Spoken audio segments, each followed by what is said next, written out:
ಬ್ರೆಸ್ಟ್ಗಳು ದಪ್ಪ ಕಾಣುತ್ತೆ. ಹೆಣ್ಣು ಮಕ್ಕಳಿಗೆ ಹೆಂಗೆ ಬ್ರೆಸ್ಟ್ ಇರುತ್ತಲ್ಲ, ಕೆಲವು ಗಂಡು ಮಕ್ಕಳಿಗೆ ಬ್ರೆಸ್ಟ್ ಅಷ್ಟು ದೊಡ್ಡದಿರುತ್ತೆ, ಕೆಲವು ಮಕ್ಕಳಿಗೆ ಆ ರೀತಿ ಬಂದಾಗ ನಿಮ್ಗೆ ಗಾಬರಿ ಆಗ್ತದೆ, ಯಾಕೆ ಹಿಂಗಾಗಿದೆ.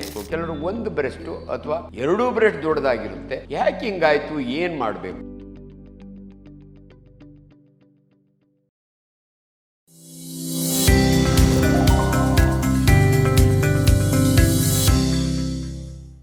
ನಮಸ್ಕಾರ, ಡಾಕ್ಟರ್ ಆಂಜನಪ್ಪ. ತಂದೆ ತಾಯಿ ಆತಂಕ. ಮಗ ಹಾಸ್ಟ್ಲಲ್ಲಿದ್ದಾನೆ ಮಂಗಳೂರಿನಲ್ಲಿ. ಅವನು ಹೇಳ್ತಾನೆ, ಅಮ್ಮ ನಾನು ಹಾಸ್ಟ್ಲಿಗೆ ಹೋಗಲ್ಲ. ಯಾಕಪ್ಪ ಅಂದರೆ ಹುಡುಗರು ನನ್ನನ್ನು ತಮಾಷೆ ಮಾಡ್ತಾರೆ, ನನ್ನ ಎದೆ ಮುಟ್ಟಿ ನೋಡ್ತಾರೆ, ನೋಡಿ ಡಾಕ್ಟ್ರೇ ಕರ್ಕೊಂಬರ್ತಾರೆ. ಅವ್ರಿಗೂ ಕೂಡ ನೋಡಿದರೆ ಯಾಕೋ ನಮ್ಮ ಹುಡುಗನ ಎದೆ ಅಂದರೆ ಚೆಸ್ಟ್, ಬ್ರೆಸ್ಟ್ಗಳು ದಪ್ಪ ಕಾಣುತ್ತೆ. ಹೆಣ್ಣು ಮಕ್ಕಳಿಗೆ ಹೆಂಗೆ ಬ್ರೆಸ್ಟ್ ಇರುತ್ತಲ್ಲ, ಕೆಲವು ಗಂಡು ಮಕ್ಕಳಿಗೆ ಬ್ರೆಸ್ಟ್ ಅಷ್ಟು ದೊಡ್ಡದಿರುತ್ತೆ. ಇದನ್ನು ನಾವು ಗೈನೆಕೋಮೇಸಿಯಾ ಅಂತೀವಿ ನಾವು. ಅನ್ಫಾರ್ಚುನೇಟ್ಲಿ ಕೆಲವು ಮಕ್ಕಳಿಗೆ ಆ ರೀತಿ ಬಂದಾಗ ನಿಮಗೆ ಗಾಬರಿ ಆಗ್ತದೆ, ಯಾಕೆ ಹಿಂಗಾಗಿದೆ ಅಂತ. ಅದೇ ಆಪೋಸಿಟ್, ಹೆಣ್ಣು ಮಕ್ಕಳಿಗೆ 9 ವರ್ಷದಿಂದನೇ ಬ್ರೆಸ್ಟ್ ಡೆವಲಪ್ಮೆಂಟ್ ಆಗುತ್ತೆ. ಅದು ಈಸ್ಟ್ರೋಜನ್ ಹಾರ್ಮೋನ್ನಿಂದ ಹೆಣ್ಣು ಮಕ್ಕಳು ಮೆಚ್ಯೂರ್ ಆಗೋವಾಗ, ದೊಡ್ಡಾಕೆ ಆಗೋವಾಗ ಬ್ರೆಸ್ಟ್ ಡೆವಲಪ್ ಆಗುತ್ತೆ. ಅದನ್ನು ಸೈನ್ಸ್ ಆಫ್ ಮೆಚ್ಯೂರಿಟಿ ಅಂತೀವಿ ನಾವು. ಬಟ್ ಗಂಡು ಮಕ್ಕಳಿಗೆ ಹಂಗಾದಾಗೆ ನಿಮಗೆ ಯಾಕೆ ಹಂಗಾಯಿತು ಅಂತ ನೋಡಿ. ಗಂಡು ಮಕ್ಕಳ ಹಾರ್ಮೋನ್ ಟೆಸ್ಟೋಸ್ಟಿರೋನ್ ಜಾಸ್ತಿ ಇರಬೇಕು, ಹೆಣ್ಣು ಮಕ್ಕಳಲ್ಲಿ ಈಸ್ಟ್ರೋಜನ್ ಜಾಸ್ತಿ ಇರಬೇಕು. ಇವೆರಡೂ ಕೂಡ ಓವರಿ ಮತ್ತು ಟೆಸ್ಟಿಸ್ನಲ್ಲಿ ಉತ್ಪತ್ತಿ ಆಗುತ್ತೆ. ಕೆಲವು ಸಮಯ ಅಡ್ರಿನಲ್ ಗ್ಲ್ಯಾಂಡ್ನಲ್ಲಿ ಉತ್ಪತ್ತಿ ಆಗುತ್ತೆ. ಯಾಕೆ ಹಿಂಗಾಯಿತು, ಏನು ಮಾಡಬೇಕು. ಕೆಲವರು ಒಂದು ಬ್ರೆಸ್ಟು ಅಥವಾ ಎರಡೂ ಬ್ರೆಸ್ಟ್ ದೊಡ್ಡದಾಗಿರುತ್ತೆ. ಇದನ್ನು ನಮ್ಮ ಭಾಷೆಯಲ್ಲಿ ಗೈನೆಕೋಮೇಸಿಯಾ ಅಂತೀವಿ. ಹೆಣ್ಣು ಮಕ್ಕಳಿಗೆ ನಾರ್ಮಲಿ ಎದೆ ಬರಲಿಲ್ಲ ಅಂದರೆ ತಮಾಷೆ ಮಾಡ್ತಾರೆ, ಟೆನ್ನಿಸ್ ಕೋರ್ಟ್ ಅಂತಾರೆ. ಅನ್ಫಾರ್ಚುನೇಟ್ಲಿ ಹುಡುಗಿರಿಗೆ ಬೇಜಾರಾಗ್ತದೆ. ಆದರೆ ನಿಮಗೆ ಈ ಗೈನೆಕೋಮೇಸಿಯಾ ಬಗ್ಗೆ ನಿಮ್ಗೆ ಹೇಳ್ತೀನಿ.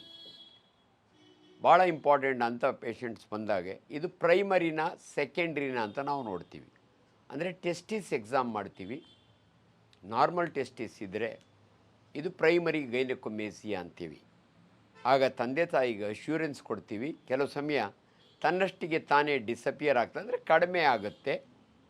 ಇಲ್ಲ ಅಂದರೆ 18 ವರ್ಷದವರೆಗೂ ವೆಯ್ಟ್ ಮಾಡಿ 18 ವರ್ಷ ಆದ ನಂತರ ಆ ಬ್ರೆಸ್ಟ್ ಅಂದ ತಕ್ಷಣ ನಿಮಗೆ ಅದರ ಅನಾಟಮಿ, ನಿಪ್ಪಲ್, ತೊಟ್ಟು, ಅದ್ರ ಪಕ್ಕ ಸುತ್ತು ಏರಿಯೋಲ, ಅದ್ರ ಸುತ್ತು ಬ್ರೆಸ್ಟ್ ಟಿಶ್ಯೂ ಇರುತ್ತೆ, ಅದರೊಳಗೆ ಫ್ಯಾಟ್ ಇರುತ್ತೆ. ಸೊ ಇದಕ್ಕೆ ಕಾಸ್ಮೆಟಿಕ್ ಸರ್ಜರಿ ಅಂತೀವಿ ನಾವು. ಪ್ಲಾಸ್ಟಿಕ್ ಸರ್ಜನ್ಸು ಮಾರ್ಕ್ ಹೆಚ್ಚಿಗೆ ಇಲ್ದಂಗೆ ಆ ಫ್ಯಾಟನ್ನು ಸಕ್ ಮಾಡ್ಕೋತಾರೆ ಅಂಡರ್ ಅನಸ್ಥೀಷಿಯಾ. ಭಾಳ ಸಾರಿ ನಾವು ಸಕ್ ಮಾಡಿ ಅದಾದ ನಂತರ ಎಕ್ಸ್ಟ್ರಾ ಬ್ರೆಸ್ಟ್ ಟಿಶ್ಯೂನ ನಿಪ್ಪಲ್ ಆ್ಯಂಡ್ ಏರಿಯೋಲ ಬಿಟ್ಟು ಅದ್ರ ಹಿಂದೆಗಡೆ ಹೋಗಿ ಕಟ್ ಮಾಡಿ ಅದರೊಳಗಡೆಯಿಂದ ನಾವು ಡೆಲಿವರಿ ಮಾಡ್ಕೊಳ್ತೀವಿ. ಸಿಂಪಲ್ ಮ್ಯಾಸ್ಟೆಕ್ಟಮಿ ಅಂತೀವಿ ನಾವು. ಆದ್ದರಿಂದ ದಯವಿಟ್ಟು ಯಾರಾದರೂ ನಿಮ್ಮ ಮಕ್ಕಳಿಗೆ ಆ್ಯಂಡ್ ವೆಯ್ಟ್ ಜಾಸ್ತಿ ಇರೋ ಮಕ್ಕಳಿಗೂ ಹಂಗೆ, ಫಸ್ಟ್ ಆಫ್ ಆಲ್ ಅವರು ಓವರ್ ವೆಯ್ಟ್ ಇದ್ದರೆ ವೆಯ್ಟ್ ರಿಡಕ್ಷನ್ಗೆ ಪ್ಲ್ಯಾನ್ ಮಾಡ್ಕೋಬೇಕು. ಆ್ಯಂಡ್ ವೆಯ್ಟ್ ರಿಡಕ್ಷನ್ಗೆ ಭಾಳ ಸಾರಿ ಜನ ಸ್ಟ್ರಗಲ್ ಮಾಡ್ತಾರೆ. ನಾನು ಅದು ಕುಡಿತೀನಿ, ಇದು ಕುಡಿತೀನಿ, ಟಿ ವಿ ಒಳಗೆ ಬಂದಿತ್ತು ಅವೆಲ್ಲ ಹೇಳ್ತಾರೆ. ದಯವಿಟ್ಟು ದಪ್ಪ ಇರೋ ಮಕ್ಕಳನ್ನ ಸಣ್ಣ ಮಾಡಬೇಕಾದ್ರೆ ಭಾಳ ಇಂಪಾರ್ಟೆಂಟು ಕ್ಯಾಲ್ರಿ ಕಡಿಮೆ ಮಾಡಿ ಅಂತೀವಿ ನಾವು. ತಿನ್ನೋದ್ರಲ್ಲಿ ಕ್ಯಾಲ್ರಿ ಅಂದರೆ ನೀರಿಗೆ ಕ್ಯಾಲ್ರಿ ಇಲ್ಲ. ನೀವೆಷ್ಟೇ ನೀರು ಕುಡಿದ್ರೂ ನೀರ್ಮಯ ಆಗಲ್ಲ, ದಪ್ಪ ಆಗಲ್ಲ.